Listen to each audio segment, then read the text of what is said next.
はい、皆さん、こんにちは。ローランです。このローランというチャンネルへようこそ。今回の動画には EF Education First という海外学校で東京に留学した経験について話してみたいと思っています。どうして留学したかったですか？ EF は何ですか？経験は良かったですか？留学するっておすすめですか？こういうふうな質問に答えたいと思っています。では、そろそろ始めましょう。まず、始める前に EF Education First の支援を受けているわけではありません。残念ですね。こういう動画は、ただの個人的な意見、個人的な経験をシェアしたいと思っています。では、実際に始めましょう。EF Education First は、スウェーデンで生まれた語学学校です。世界中に学校もあって、英語とか日本語とかフランス語とか、つまりいろいろな言語を学ぶことができます。子供でも大人でもよくて、留学しながら言語を学ぶことができます。で、自分の留学は東京に行って3週間で日本語を勉強しました。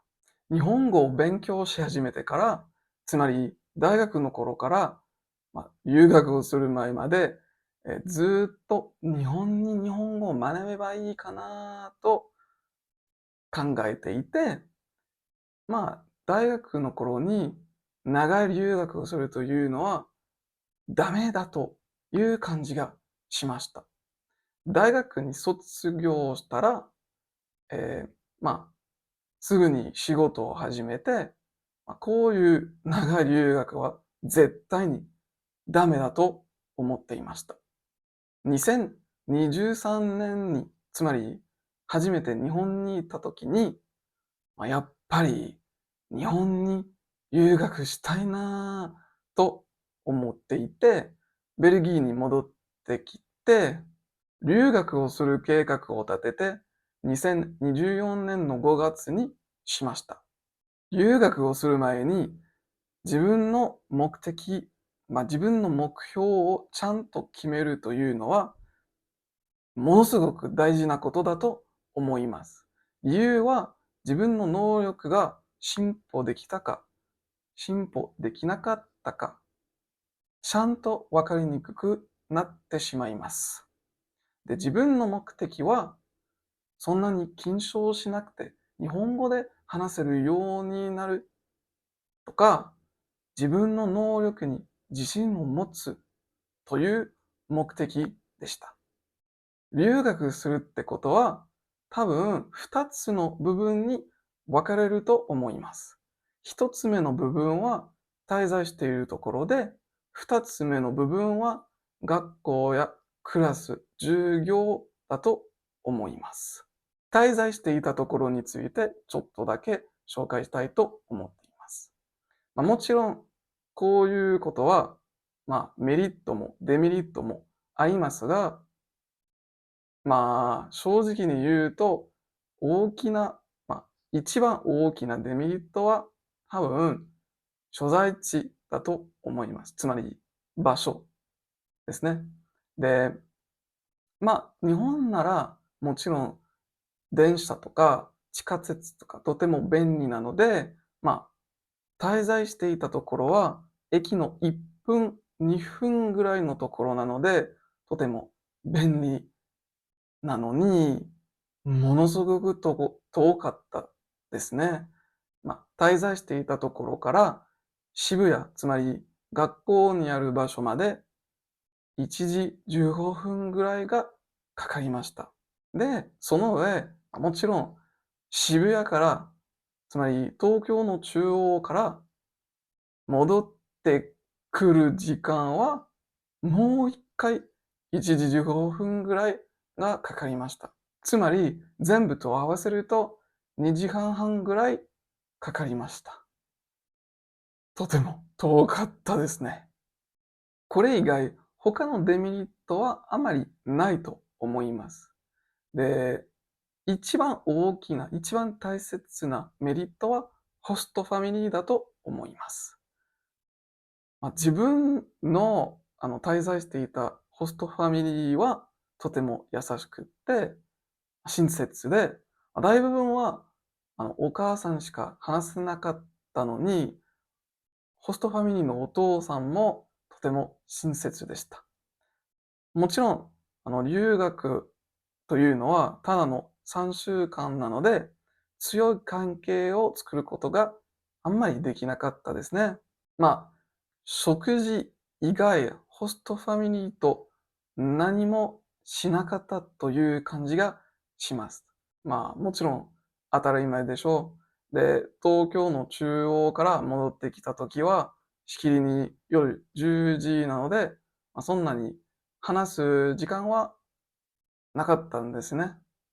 食事について、朝ごはんと晩ごはんは普通に家で食べて、もちろん自由に外で食べてもよかったです。ほとんどは一人で食べていたのに、ものすごく美味しかったと思います。で、食べたことがなかった食事を食べてみたので、とてもいい経験でしたね。留学の二つ目の部分は、もちろん学校ですね。で、学校のメリットは、多分一番大きなメリットは、ところだと思います。学校のところだと思います。で、学校は渋谷にあって、とても行きやすくって便利だと思います。その上、学校のビルはコンビニもレストランも地下にありました。で、外国人として、渋谷とか、あんまり知らなかったので、こういうコンビニは、こういうレストランは、とても役に立ちましたね。学校のビルに入った時に、教室は16階、17階にあって、教室って広くて便利で綺麗だというイメージがしました。授業は、レベルは OK だと思って、教科書があって、交流的な授業でした。全員は話す機会があったというイメージがします。スケジュールについて、EF のインテンシブというのは、平日は半日ぐらい授業があって、土曜日も1時間ぐらい授業がありました。で、授業の前に、授業の後で観光したりできる時間がありました。とても良かったですね。EF の他のメリットは教師だと思います。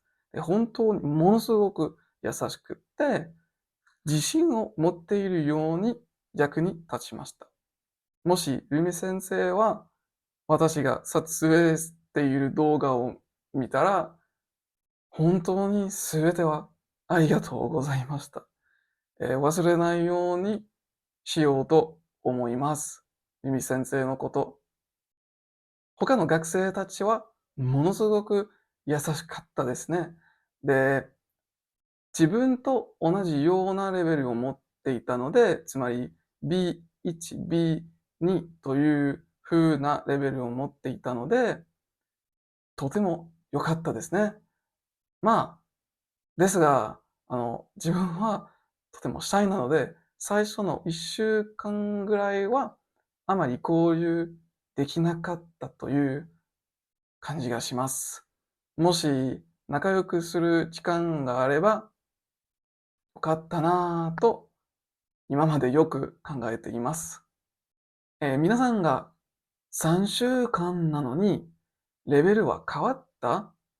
レベルを変えることができるという考えがあるかもしれませんね。正直に言うと、能力は大体同じだと思います。あんまり変わらなかったという感じがします。3週間なので当たり前ですね。で、本当に変わったところは自分自身だと思います。で、その上、イマージョンをする時間は普通にあまりないので、朝から夜まで日本語を聞いたり、日本語で話したり、時々日本語で考えたりするというのは、とても良かったですね。とても役に立ちましたね。つまり、全部を合わせると、こういう経験はとても良かったですね。ちなみに、日本に日本語を勉強する留学を調べてみたら、EF はおそらく第一のウェブサイトだと思います。で、感覚的に EF は、まあ、世界一か、世界一ではないか、全然知りませんが、自分の目的にとても適当だと思います。適当だったと思います。で、もちろん他の同じような学校もありますが、私にとって EF はおすすめですね。この3週間の間にそんなに緊張しなくて日本語で話せるようになりました。その上、自分でもできるとは想像していなかったこともやりました。例えば、フリーレンというアニメに関する展覧会に行きました。で、全員は日本人で、多分私以外外国人はいなかったですね。いなかったという、いないという感じがしましたね。で、まあ、留学する前の私は全然ダメだったという感じがしますね。で、今は、ま日本語の能力の自信を持って、こういう風な経験もできます。はい、感謝します。その上、日本から戻ってきた時に、職場で自分が日本語が話せることが知られるようになって、そのおかげで、去年の11月に出張する機会がありました。こういうこともものすごく感謝しています。では、以上になります。ここまで見てくれて本当にありがとうございました。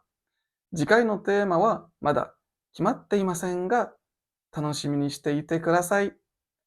よかったら、いいねとチャンネル登録をお願いいたします。コメントも、例えば、留学をしたいとか、留学をする計画があるとか、こういう風なコメントしてもらえるととても嬉しいですね。では、バイバイ。